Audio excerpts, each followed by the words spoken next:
जय श्री ऋषि दोस्तों, स्वागत है आपका हमारे YouTube चैनल माँ लक्ष्मी ज्योतिष तात्विक में। मैं हूँ आचार्य संध्या सक्सेना। आज हम श्रीमद् भागवत महापुराण का जो है 10वां स्कंद शुरू कर रहे थे, जिसका आपको मैंने पहले बताया था कि इसमें 90 अध्याय है और 90 अध्याय बहुत होते हैं। तो आज हम इसका पार्ट 2 कर रहे हैं, जिसमें अध्याय 11 से हम स्टार्ट करेंगे।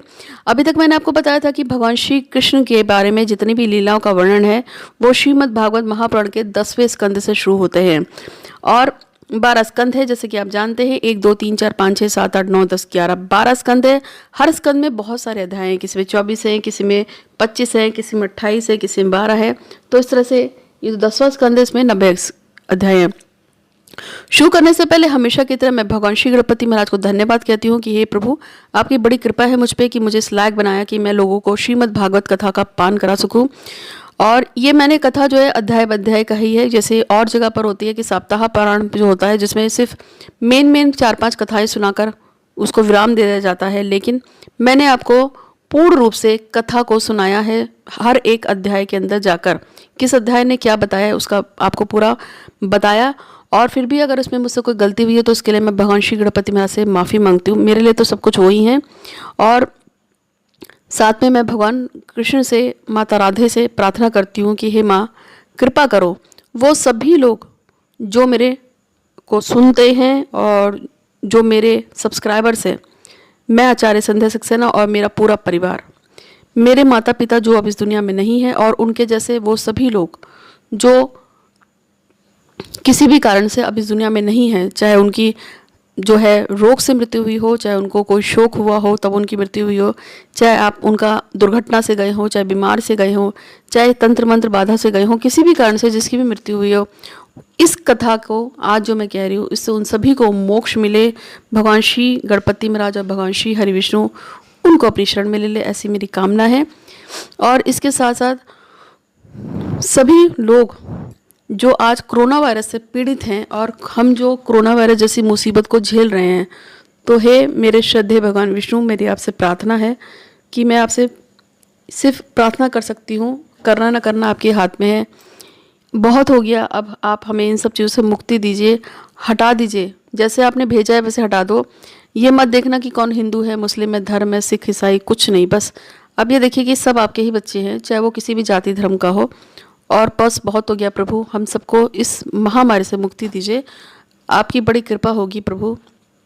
जल्दी से जल्दी मेरी इच्छा है कि आने वाली एकादशी तक हमें सुनने में मिले कि भारत पूर्ण रूप से कोरोना मुक्त हो गया है। आज जो मैं कथा कहने जा रही हूँ, 2 दिन बाद अमावस्या है और उसके बाद 11वें दिन में जो एकादशी आएगी, तब तक मेरे को श्री हरि विष्णु पे पूरा विश्वास है कि प्रभु हमें बताएंगे और सुनने को आएगा कि भारत में एक भी कोरोना का पीड़ित नहीं है, बल्कि संसार में भी ना रहे। और जिसकी गलती से भी बीमारी फैली है उसको क्षमा करें। तो प्रभु कृपा करेंगे, मुझे विश्वास है। और जो भी इस भागवत महाकथा को कहता है, प्रभु की इस पर कृपा होती है, यानी कि कहने वाले के सारे रोग शोक शत्रु कलेश बाधा तंत्र बाधा से उसको मुक्ति मिलती है, 10 दिशाओं से उसकी और उसके परिवार की रक्षा होती है। और साथ में जो लोग सुनते हैं उनकी भी समस्त दिशाओं से रक्षा होती है, ऐसा कहा जाता है, और अंत में मोक्ष मिलता है। तो अब मैं बात कर रही हूँ इस स्कंद 10वें अध्याय 11 की। राधा रानी की जय, भगवान श्री गणपति महाराज की जय और श्री कृष्ण महाराज की जय। तो जय महाशिव जी और जय माँ गौरा।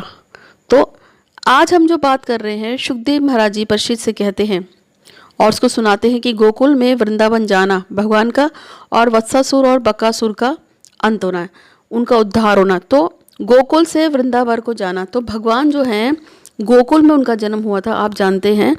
लेकिन जो वृंदावन था वह क्या था, वृंदावन क्या था, उसमें बहुत सारे वन थे और बहुत सारे वन बहुत ही खूबसूरत वन थे। पशु पक्षी जानवर थे, वहाँ पे नदियाँ कलकल बहती थी, हिरन थे, गायें थी, बहुत सारे मोर वगैरह सब घूमते रहते थे। तो कन्हैया जो थे वहाँ पे गैया को चराने के लिए जाते थे। और एक दिन क्या हुआ कि जो कंस था उसने एक एक करके कभी पूतना को कभी किसी को भेजे चले जा रहा था, किस लिए, कृष्ण को मारने के लिए। तो इसी की कड़ी में एक बार जो है, जब सारे के सारे जो ग्वाले हैं और भगवान श्री कृष्ण हैं और बलराम जो हैं गैयन को चुराने जाते हैं, अपने गाय बाल को चुराने जाते हैं, तो वहाँ अटखेलियाँ खेलते हैं और वहाँ पे भागते हैं, दौड़ते हैं, वहाँ से गेंद भी खेलते हैं और बहुत सारे अपने मौज मस्ती लेते हैं। वहाँ पे गोपियाँ भी हैं, वहाँ गैया भी हैं, बहुत सारे ग्वाले भी हैं, और ये सारे के सारे जो है हंसी ठिठोली करते हैं। तो वहाँ पे देखते हैं कि एक जो है बहुत बड़ा सा जानवर था, जो था तो अक्सर में राक्षस था, लेकिन वहाँ पे आके वो बैठ जाता है। तो उन लोगों को पता ही नहीं चलता है कि वो जानवर है क्या नहीं है। और तभी क्या होता है, भगवान श्री कृष्ण जो हैं उस जो जानवर था जो बैठा हुआ था खूब बड़ा सा, वो बछड़ों के बीच के झुंड में आके बैठ गया था, बहुत ही हट्टा खट्टा सा था। और तभी भगवान श्री कृष्ण ने उस जानवर को, जो कि असली में राक्षस था, उसे उठाया और खूब जोर जोर से घुमा घुमा के आसमान की तरफ फेंक दिया। और इस तरह से उस एकमात्र राक्षस को, जो सारे मतलब ये जितना भी राक्षस थे वहाँ पर, एक राक्षस जो था एकमात्र राक्षस, उसको उठा के भगवान ने खूब जोर से पटका। और जैसे उसको पटका उसका टुकड़े हो गए और वो बिल्कुल वैसे ही गिर गया जैसे कि जैसे इंद्र का वज्र टूटता है। और वो बगुलों के रूप को धारण करके श्री कृष्ण को निगलने आया था। तो भगवान श्री कृष्ण ने उसकी चोंच को फाड़ के अलग कर दिया और इस तरह से बकासुर का नाश कर दिया। तो इसी रूप में जो है उन्होंने एक और जानवर को जिसको मारा था, जो राक्षस था, दैत्य के रूप में आया था। तो इस तरह से भगवान ने उसका वध किया और उसे बकासुर का इस अध्याय में वध कर दिया। अब हम अध्याय 12 में पढ़ते हैं कि भगवान ने अघासुर का उद्धार किया। वो कैसे उसका वध करके उद्धार किया, वो उसके बारे में जानेंगे। इसी कड़ी में एक बार एक दैत्य जो था वो भी कंस के द्वारा भेजे गए थे और उसको जो है अजगर के रूप में जाकर वो लेट गए वृंदावन में और उन्होंने अपना मुंह फैला लिया। और वो इतना मोटा था कि सारे ग्वालों को लगा कि शायद ही कोई गुफा है, और वो उसके अंदर बढ़ते चले गए और वो सबको निगलता चला गया। लेकिन तभी भगवान श्री कृष्ण ने अघासुर नाम के इस दैत्य को भी मार के उसके टुकड़े कर दिए और सभी ग्वालों को भय मुक्त किया। अध्याय 13 में हम जाएंगे कि ब्रह्मा जी को किस तरह से मोह हो गया था और उसका नाश किस तरह से भगवान ने किया। सुखदेव महाराज जी कहते हैं, परीक्षित तुम बड़े भाग्यवान हो जो तुम्हें बार बार भगवान श्री हरि विष्णु की कथाएं सुनने को मिल रही हैं। अब मैं तुम्हें वो कथा सुनाती हूँ जिसमें ब्रह्मा जी के मोह और उसके नाश का कारण भगवान श्री कृष्ण कैसे बनते हैं उसके बारे में बताया गया है। जिसमें भगवान ने सभी राक्षसों की को मौत के घाट उतारा था, उन्हें यमलोक भेजा दिया था। उसी में ब्रह्मा जी जो हैं वो आकाश में विचर रहे थे और उन्होंने सोचा कि भगवान की लीला को देखा जाए। अतः उन्होंने क्या किया कि जितने भी बछड़े और ग्वाल बालाएं थे उन सबको अंतर्धान करके गायब कर दिया और स्वयं भी गायब हो गए। जब भगवान श्री कृष्ण लौटे पानी पी के, वो नदी में पानी पीने गए थे, तो देखा तो ना तो बछड़े थे और ना ही उन्होंने देखा कि वहाँ पे कोई भी जो है यमुना जी के पास ग्वाला खड़ा हुआ है। जब भगवान ने बहुत ढूंढा लेकिन उन्हें नहीं मिले तो वो जान गए कि ये ब्रह्मा जी का ही करतूत है। तब भगवान ने भी एक रचना रची। जितने भी ग्वाले नहीं मिल रहे थे और जितने भी बछड़े गायब थे, भगवान ने उन सब का रूप ले लिया और उनके हाथ पैर और मुंह बनकर उतनी ही संख्या में बन गए और उन सब में अपना रूप बना लिया। और सभी का रूप धारण करके भगवान श्री कृष्ण जी ब्रज वापस लौट आए और सभी ग्वालों के रूप में वो उनके घरों में चले गए, जानवरों के रूप में, बछड़ों के रूप में और ग्वालों के रूप में। ग्वालों के रूप में और गांव के बछड़ों के रूप में जब वो वापस लौटे तो गायों ने उनको प्यार से रंभाकर अपने से चाटना शुरू किया और माओं ने भी उन्हें बहुत प्यार किया। और इस तरह से जब वो वापस अगले दिन जो है अपने उन्हीं बछड़ों और गायों को लेके वृंदावन की तरफ जाते हैं, जहाँ पर जो गोवर्धन पर्वत है वहाँ पे जाते हैं। वहाँ पे भरी भरी चारे घास खाती हैं, तो वहाँ पे दूध की नदियाँ बहने लगती हैं। गाय अपने बछड़ों को बहुत प्यार करती हैं और उनको दुलारा करती हैं। तो ये एक माएँ भी अपने बच्चों को प्यार करती है। तो इससे से भगवान श्री कृष्ण को गायों का और उनकी माओं का और ग्वालों की माओं का सभी का प्यार मिलता है। इस तरह से 1 वर्ष हो गया और अंत में भगवान जो है ब्रह्मा जी हैं, उन्हें अपनी गलती का पछतावा हुआ। उन्हें सभी ग्वालों और बछड़ों को वापस धरती पे छोड़ दिया और वो वापस ब्रजलोक से ब्रह्मलोक लौट गए। अध्याय नंबर 14 में भगवान ब्रह्मा ने भगवान की स्तुति की, श्री नारायण की और उनके उस सुंदर रूप में, जो इसमें वो गोपाल के रूप में थे, उनके सुंदर छवि का जो है प्रशंसा की, उनके रूप की, गुणों की प्रशंसा की और उनको जितने भी उनके जन्म हुए थे, जितने भी अवतारों में वो आए थे, उन सभी की उन्होंने प्रशंसा की। वो प्रभु से कहते हैं कि देखो मेरी कुटिलता देखिए कि मैं परमात्मा होते हुए भी मैंने ऐसे तुच्छ कार्य किया। और इसमें भगवान जो है उनको उपदेश देते हैं। इस तरीके से अध्याय पूरा होता है। इसी कहानी में एक बार भगवान जो है मिट्टी खा लेते हैं, और जब मिट्टी खाते हैं तो माता यशोदा भगवान के मुंह बार बार खोल कर कहते हैं कि मुंह खोल कान्हा मट्टी थूक, मुंह खोल कान्हा मट्टी थूक। और जैसे ही भगवान अपना मुंह खोलते हैं तो देखती हैं कि वो सारा का सारा ब्रह्मांड भगवान के मुंह के अंदर है। ऐसा देखकर वो एकदम चकित रह जाती हैं और चक्कर खा जाती हैं, और तब उन्हें पहली बार ज्ञात होता है कि उनके घर में स्वयं प्रभु ने जन्म लिया है। वो सभी जिन्होंने पूर्व जन्म में किसी न किसी रूप में भगवान की स्तुति की, भगवान को माना, भगवान की पूजा की, भगवान को अपने प्रभु के रूप में माना, या उनके प्रेमी प्रेमिका के रूप में माना, या किसी भी रूप में मांगा, चाहे वो कोई ऋषि मुनि हो, चाहे देवी देवता हो, चाहे वो भगवान हो, कोई भी हो, चाहे मानव हो, चाहे राक्षस हो, उन सभी ने किसी न किसी रूप में भगवान श्री कृष्ण की इस लीला को देखने के लिए गोपी के रूप में या राक्षस के रूप में अलग अलग रूपों में जन्म लिया और भगवान से अपना उद्धार करवाया। अब राधा रानी की जय हो, भगवान कृष्ण की जय हो, गणपति महाराज की जय हो। अब हम पढ़ेंगे धेनुकासुर का उद्धार और ग्वाल बालों का कालिया नाग के विष से बचना। धेनुकासुर कौन था? ये भी एक असुर था जिसने गाय का रूप बना लिया था। यह दैत्य अक्सर गधे के रूप में रहता था और अपने आप को बहुत ही बलवान समझता था। अपनी इच्छा के विपरीत वो कभी भी किसी को जंगल में नहीं आता था, ना आने देता था, और जो भी कोई उसे जंगल में दिखता था उसे वो पकड़ के खा जाता था। जब श्री कृष्ण और बलराम जी उस जंगल में पहुंचते हैं तो वो उन लोगों को पकड़ लेता है और उनको खाने का प्रयास करता है, मगर बलराम जी और श्री कृष्ण जी हैं उस पर ऐसा प्रहार करते हैं कि वो धरती कांप जाती है और उसके प्राण छूट जाते हैं। उसी समय धेनुकासुर के जो भाई बंधु थे जो उसी जंगल में रहते थे वो भी भगवान श्री कृष्ण पर टूट पड़ते हैं, लेकिन भगवान श्री कृष्ण सभी को पछाड़ देते हैं और मार देते हैं। धेनुकासुर के मरने के बाद सभी पशु पक्षी आराम से फिर से उस जगह पर घास चरने लगते हैं और वहाँ पे लीलाएं करने लगते हैं ईश्वर, और साथ में वहाँ पे जल भी पीने लगते हैं सारे पशु पक्षी। इसी अध्याय में पढ़ते हैं हम कि कालिया नाम का एक नाग था जिसका जहर इतना विषैला था कि वो किस तरह से सभी ग्वाल वालों को बेहोश कर देता है। पूरे दिन घूमते फिरते में जब भगवान श्री कृष्ण बलराम जी घर लौटते हैं तो भगवान श्री कृष्ण की माता जी यशोदा जी और बलराम जी की माता जी रोहिणी माता जो है उनका हमेशा से ध्यान रखती है, उनको पुचकारती हैं, प्यार करती हैं, खाना खिलाती हैं। और इसी में आगे की कहानी में कि भगवान जो भी लीलाएं करते रहते हैं उसमें जो आगे की कहानी है जिसमें हम कालिया नाग के बारे में पढ़ते हैं। तो कालिया नाग एक जो विषैले कुंड में रहता था और जिसकी जो उसका जहर था उसकी वजह से वहाँ पर सारा पानी खौलता रहता था। जहर की वजह से जो भी पशु पक्षी पानी पीने आता था, कोई भी ग्वाला आता था तो उसके प्रभाव से मर जाता है। और इसी तरीके से एक बार क्या होता है कि जल की क्रीड़ा करते हुए कुछ ग्वाले वहाँ पहुँच जाते हैं और पानी में छलांग लगा लेते हैं। अब हम अध्याय 16 का अध्ययन कर रहे हैं जिस पे भगवान ने कालिया नाग पर किस प्रकार से कृपा करी उसके बारे में बता रहे हैं। तो जैसे कि मैंने आपको बताया कि सभी बच्चे जो हैं उसमें कूद पड़ते हैं और कालिया नाग की आवाज़ आती है और कालिया नाग उस पर चिढ़ जाता है और विष के प्रभाव से सारे के सारे जितने भी बच्चे थे वो बेहोश होने लगते हैं।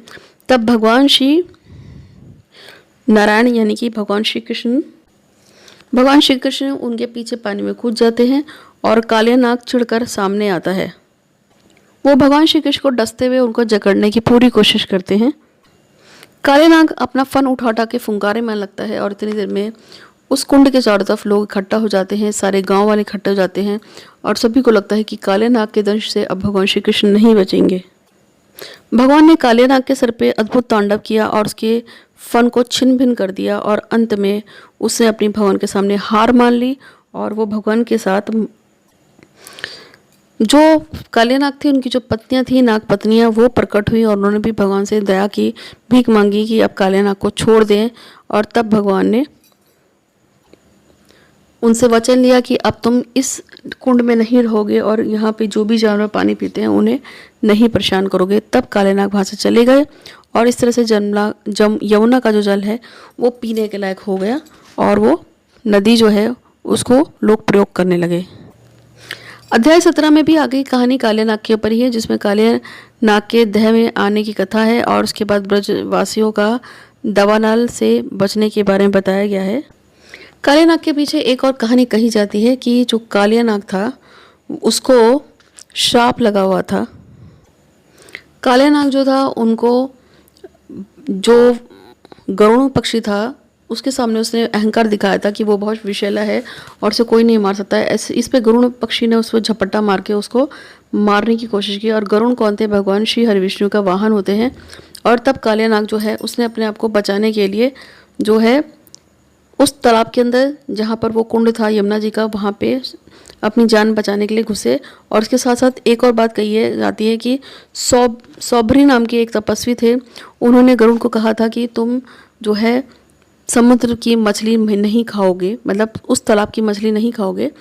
तो उसके बावजूद भी गरुड़ ने क्या किया कि समुद्र नदी में कूदकर मछली को खाना शुरू कर दिया। इससे सौभरी ऋषि नाराज हो गए और उन्होंने कह दिया कि अगर तुम आगे से यमुना जी के पार जाकर वहाँ से मछली पकड़ के खाओगे तो उसी क्षण तुम्हारी मृत्यु हो जाएगी। तो पता था काले नाग को कि यमुना जी के पास में गरुड़ कभी नहीं आएगा क्योंकि उसे श्रापित है, अतः वो गरुड़ से छुपने के लिए ही वहाँ पर जाके छुप गया था। अध्याय 18 में हम जानते हैं कि 10वें स्कंद के कि प्रलंबासुर नाम का एक राक्षस था, उसका भी भगवान ने किस तरह से उद्धार किया। एक बार जब सारे के सारे ग्वाले कूद रहे थे, फांद रहे थे वृंदावन में, उसी समय प्रलंब नाम का एक असुर था जिसका अच्छा था कि श्री कृष्ण और बलराम को वो वहाँ से चोरी करके ले जाए, और उसके मन में ऐसी इच्छा आ गई।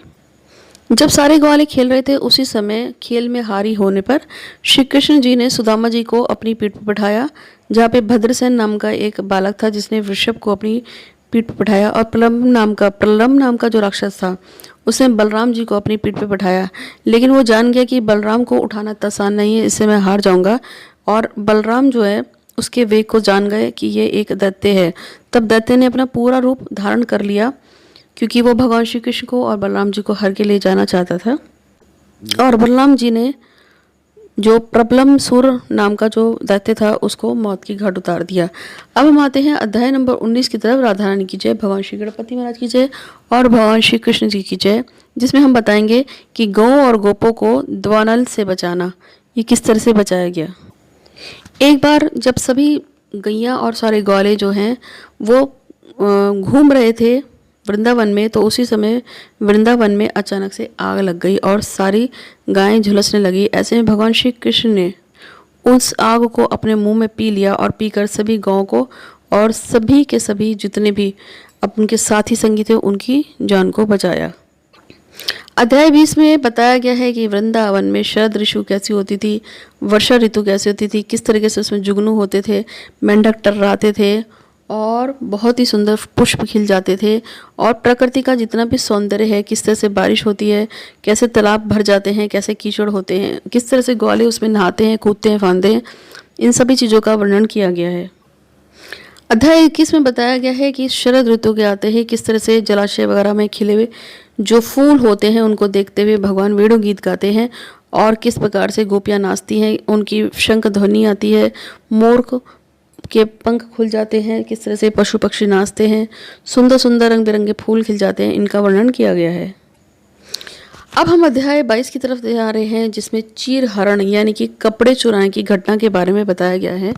इसमें बताया गया है कि सभी की सभी गोपियां भगवान श्री कृष्ण से प्यार करने लगी थी और उन्हें अपने पति के रूप में मानती थी तथा जो स्त्रियों में बहुत ही फेमस एक होता है आज के टाइम में भी, कात्यायनी माँ की पूजा होती है।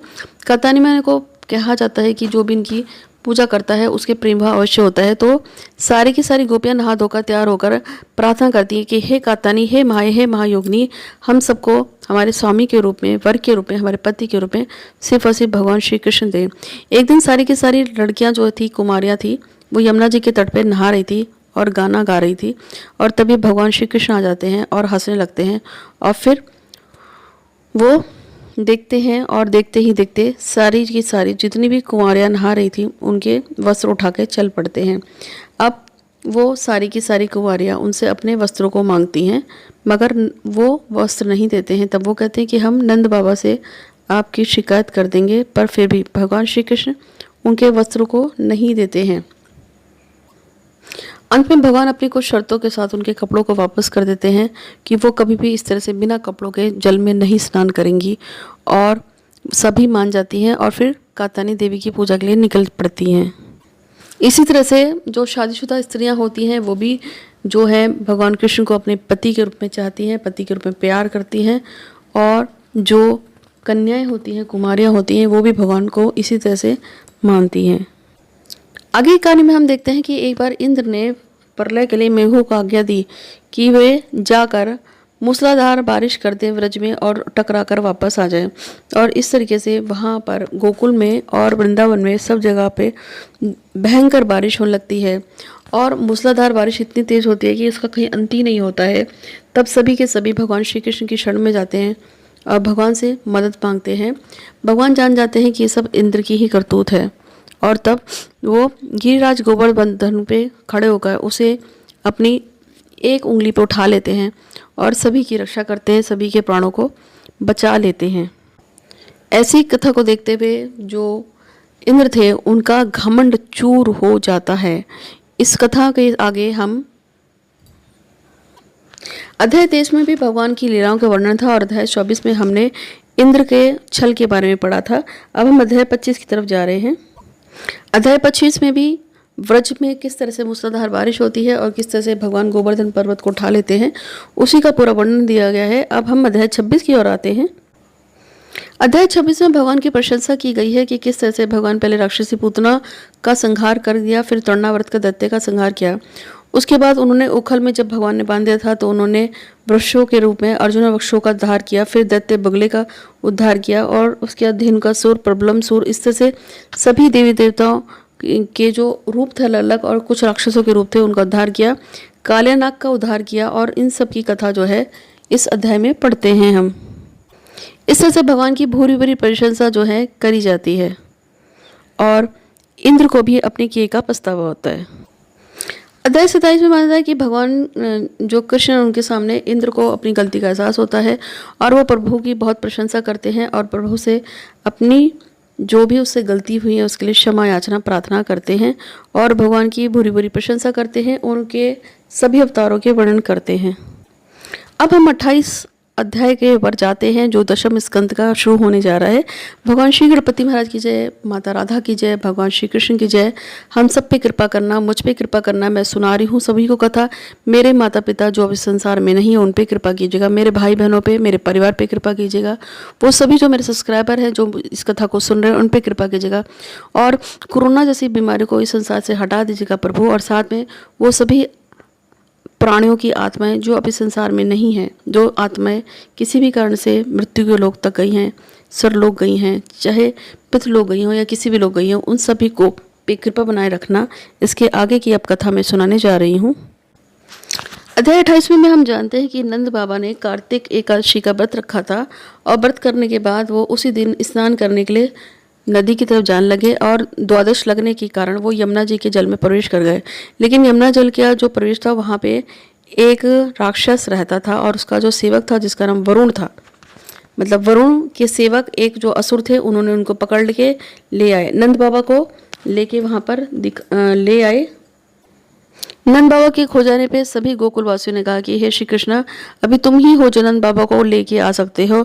सभी रो रहे थे, पीट रहे थे और सभी अपने नंद बाबा को खोजा जा रहा था। तब भगवान ने नदी में प्रवेश किया और जब वरुण ने देखा कि स्वयं भगवान श्री जगत नारायण उनके पास चले आ रहे हैं तो उनका रोम खिल उठा और उन्होंने भगवान का अभिनंदन किया और उनके पिता को वापस भेज दिया। भगवान श्री कृष्ण जब अपने पिता नंद को लेकर वापस लौटते हैं तो सभी बहुत खुश हो जाते हैं और भगवान श्री कृष्ण की जय जयकार करने लगते हैं। अध्याय 29 में गोपियों के जो रास लीलाएं थी, उनका किस तरह से नाचना था, उनके सौंदर्य का वर्णन किया गया है कि वो किस तरह से बांसुरी बजाते थे और किस तरह से एक गोपी दूसरी गोपी से जलन करती थी और किस प्रकार से उनके बीच में लड़ाइयाँ होती थी, उसके बारे में बताया गया है अध्याय 29 में। सभी गोपियाँ, सभी ग्वाले, सभी पेड़ पौधे, सभी नदियाँ, सभी झरने, सभी तालाब, यहाँ तक कि सभी पशु पक्षी किसी न किसी रूप में भगवान श्री कृष्ण को छूना चाहती हैं, क्योंकि सभी जान चुके थे कि नारायण ने रूप लिया है भगवान का। अब हम अध्याय 30 की तरफ आते हैं जिसके बारे में कहा जाता है कि सभी के सभी भगवान श्री कृष्ण के प्यार में ऐसे पागल हो जाते थे कि अगर भगवान थोड़ी देर के लिए भी कहीं भी चले जाते थे तो सब ऐसे हो जाते थे जैसे सबकी जान निकल गई हो, चाहे वो पेड़ हो, पौधे हो, अशोक हो, नागकेसर हो, कोई भी पीपल हो, कोई भी पेड़ पौधा हो, यहाँ तक कि गोपियाँ हैं, सभी के सभी बिना श्री कृष्ण के एकदम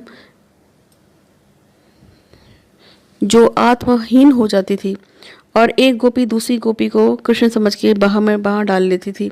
इस तरह से सारे की सारी भगवान श्री कृष्ण के लिए मधुरता के साथ पागल सी हुई चली जा रही थी। अब हम अध्याय 31 की तरफ आते हैं, जिसमें बताया गया है कि व्रज की महिमा बड़ी ही सुंदर है, वो वैकुंठ से भी ज़्यादा अच्छा है। स्वयं लक्ष्मी जी भी वहाँ पर आकर निवास करने लगती हैं और गोपियाँ भगवान श्री कृष्ण के चरणों में पड़ी रहती हैं और उनके रूप सौंदर्य को भर भर के पीते हैं। राक्षस, वर्षा, आंधी, बिजली, दावाना दल सभी के सभी किसी न किसी अवसर पे किसी न किसी रूप में भगवान श्री कृष्ण को स्पर्श करना चाहते हैं और करते रहते हैं।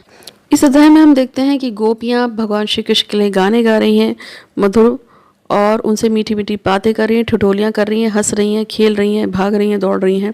श्री कृष्ण उनको पकड़ रहे हैं, कभी उनको पकड़ रही हैं। अब हम अध्याय 32 की तरफ आते हैं। इस अध्याय में भी गोपियों के प्यार का ही वर्णन है, जिसमें बताया गया है कि एक गोपी बड़े प्यार से भगवान श्री कृष्ण के कर कमल यानी दोनों हाथों को देख रही है और सहला रही है, तो दूसरी गोपी उनके चंदन लगे हुए भुज दंड को यानी उनके कंधे को सहला रही है, कंधे पर है। तीसरी सुंदरी जो है भगवान का चबाया हुआ पान अपने हाथों में ले रही है। चौथी गोपी भगवान को देखकर विरह की जलन में मरी जा रही है। तो इस तरीके से सभी गोपियाँ जो है, पांचवी जो गोपी है वो पर्णय कोप में विहल होकर बोही चढ़ाकर दांतों को होठ से दबाकर भगवान को देख रही है, ताक रही है। छठी गोपी नैन नैन में मुस्कुरा रही है। ऐसे सभी गोपियों के वर्णन इस अध्याय में मिलता है कि किस तरीके से गोपियां भगवान श्री कृष्ण के प्यार में विहाल हो रही हैं। अब हम अध्याय 33 की तरफ जाते हैं, जिसमें भी सेम उसी तरह से भगवान के रास मंडल के बारे में बताया गया है। गोपियों और भगवान के प्रेम के बारे में बताया गया है कि किस तरह से वो नाचते हैं, गाते हैं, श्रृंगार करते हैं। आगे की कहानी में सुखदेव महाराज जी परीक्षित को बताते हैं कि एक बार नंद बाबा जो थे वो गोपों के साथ शिवरात्रि के अवसर पे जाते हैं और वहाँ पे सरस्वती नदी के किनारे स्नान करते हैं और वहाँ पे पशुपतिनाथ भगवान श्री शंकर जी और भगवती अंबिका का पूजन भंडारा करते हैं।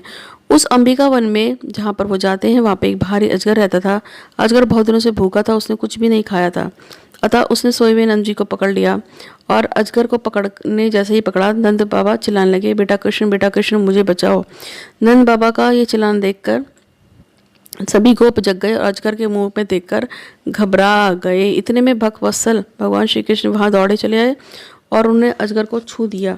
भगवान के श्री स्पर्श को जैसे ही उन्होंने किया, अजगर के सारे अशुभ भस्म हो गए और वह अपने शरीर को छोड़कर एक सुंदरवान रूपवान पुरुष बन गया। और तब जब भगवान ने उसको देखा तो भगवान ने कहा कि मैं पहले विद्याधर था और मेरा नाम था सुदर्शन। मेरे पास सौंदर्य तो था ही, लक्ष्मी भी बहुत थी। इसमें मैं विमान पर चढ़कर यहाँ वहाँ घूमता रहता था। एक दिन मैंने अंगिरा गोत्र के कुरूप ऋषियों को देखा। अपने सौंदर्य के घमंड में आकर मैंने उनका मजाक उड़ाया। इस पर अपराध से क्रोधित होकर उनके श्राप के द्वारा मुझे अजगर योनि प्राप्त हुई।